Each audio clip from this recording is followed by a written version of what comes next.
It's so obvious now that I almost don't even know why I'm making these videos. Because if you don't know by now, you ain't gonna ever know. The Illuminati is real, especially through the industry. And it's really emphasized in rap and hip hop. So we got JT with, I think her name is Michelle Lammy. You see how she dressed. You see how she represent in society, the media, and the world. It screams Illuminati. It screams dark. It screams Satanism.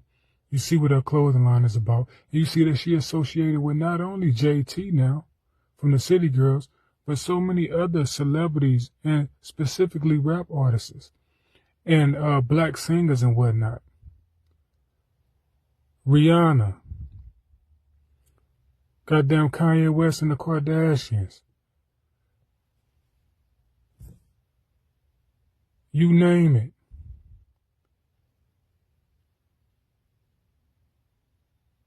Young Miami was already with Diddy, and you know what's going on with P. Diddy. We know what all going on with P. Diddy and the Illuminati and whatnot. But you got this dark queen right here with the Migos. And we know what happened to TAKEOFF after these pictures. We know how the Illuminati roll with the sacrificing to elevate your career and money status and status in the Illuminati world. Some people say TAKEOFF was a sacrifice. Look at the video. You can't deny it when the video literally tell you what happened to TAKEOFF before it happened, and they got the contract and they're signing the contract. This is the way of the Illuminati. They show you what it is beforehand, sometimes afterwards, put it in your face, tell you the truth, help manifest it. Boom, it happened. They elevate your career. TAKEOFF was Quavo was in movies and whatnot after that and everything. He elevated a little higher. But this ain't about that. This about, it's plain to see in JT, the ex-City girl who was falling back from Young Miami because she was associating herself more with the Illuminati and P. Diddy. But now look, here she go. You can't escape the cloth. You sign over, you get in that industry, you making some money off, because Hollywood is what the Luciferians invented, media, all that music is from Lucifer, if you want to be technical. So that's his domain. So if you get big in any way, and you ain't already came to Illuminati yourself, they're going to come and get you. And if you deny, you can die, or you're going to have to stop.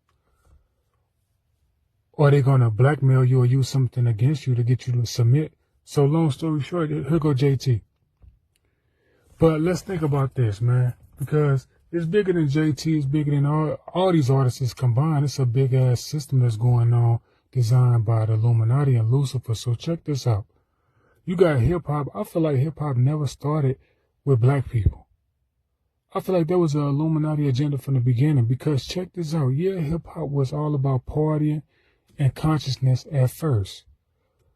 But it was always about partying along with the being conscious and pro-blackism and stuff in the early 80s. But it was always about partying. And what partying lead to? Being loose and doing drugs. What came out in the 80s? Hip-hop. What came out in the 80s? Hip-hop and crack cocaine. Partying, crack cocaine. Teenagers and shit was smoking crack like they was doing Molly and Perks and stuff. That was the modern drug back then, the cool drug. And along with hip-hop helped stimulate that. So hip-hop has always been a promotion. You know, you never made no money. Rappers never made no money. And man, I wanted to be a rapper so bad growing up as a kid. Wrote my first rap at 8 years old. 50 Cent, goddamn it, Master P. Goddamn it, C Murder. Goddamn it, man, all these guys I looked up to. Lil Wayne, the early Lil Wayne, Cash Money. Who else, man? You know, Master P, made himself a mogul, but a lot of stuff Master P did, he made money outside of rap. He made money off rap, because he made smart moves and he was selling tapes out his trunk. But Master P is a major mogul type of guy. He's a businessman. He was doing movies. He was putting out.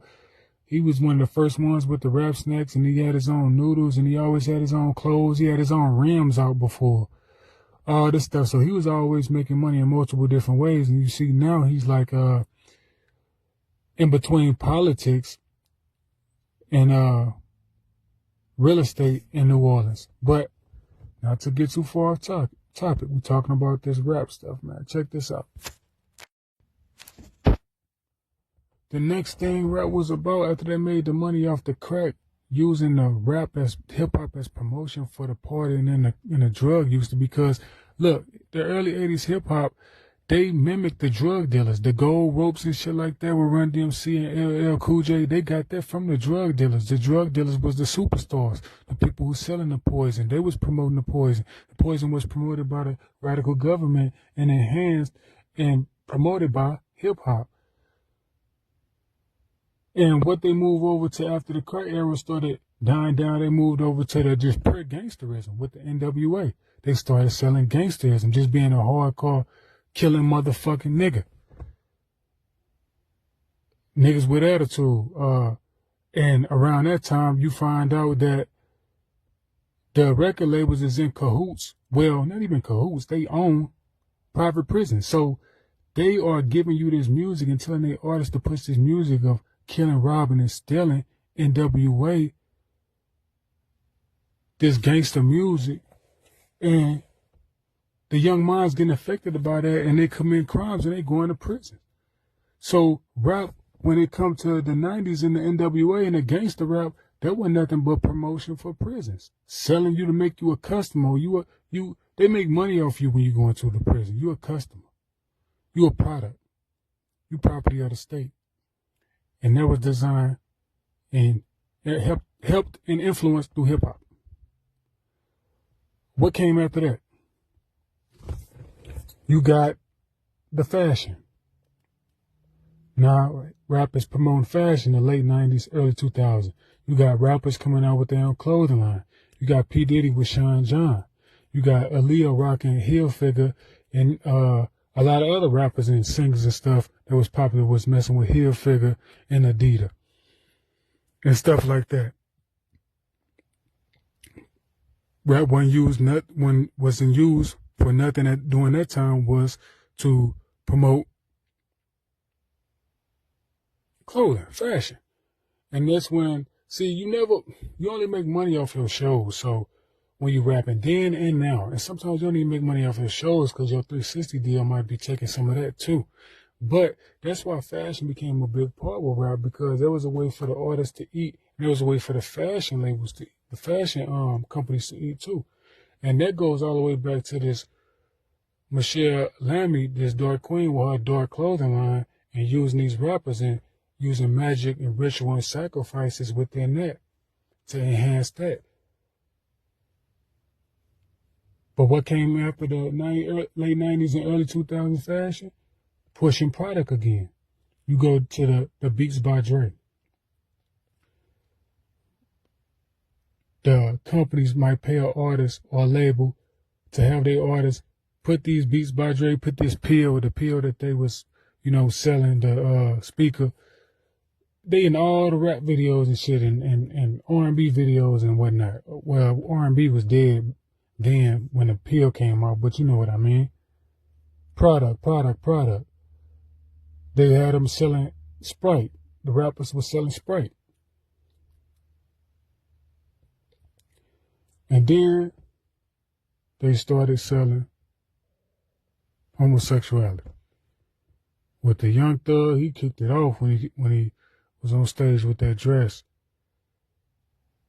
And Lil Wayne was already borderline playing with it. They tried to do it with Tupac. I always speak on that. They tried to make him to be the first homo thug, but he didn't go for it all the way. He did some shit to get in the dough, and then he started making illuminati. Basically infiltrated them to try to beat them from the inside out. He exposed some stuff then and now, but it wasn't enough. The mission goes on with that. But now they promoting that. So, but now in 2025, Rap is dead. It ain't nothing but a commercial to promote whatever product they want to sell, because so many different people rapping. You got all type of people rapping. You got the what's the girl boxer, they call her the GWOAT. She rapping. She made a rap video. You got goddamn it, everybody just rapping just to promote their stuff. School teachers be rapping, all type of stuff like that. So rap ain't nothing but a commercial, but ain't nothing but a promotion strategy. What it always been though, when you think about it, because these rappers always been getting fucked out their deals. So that's just what it is.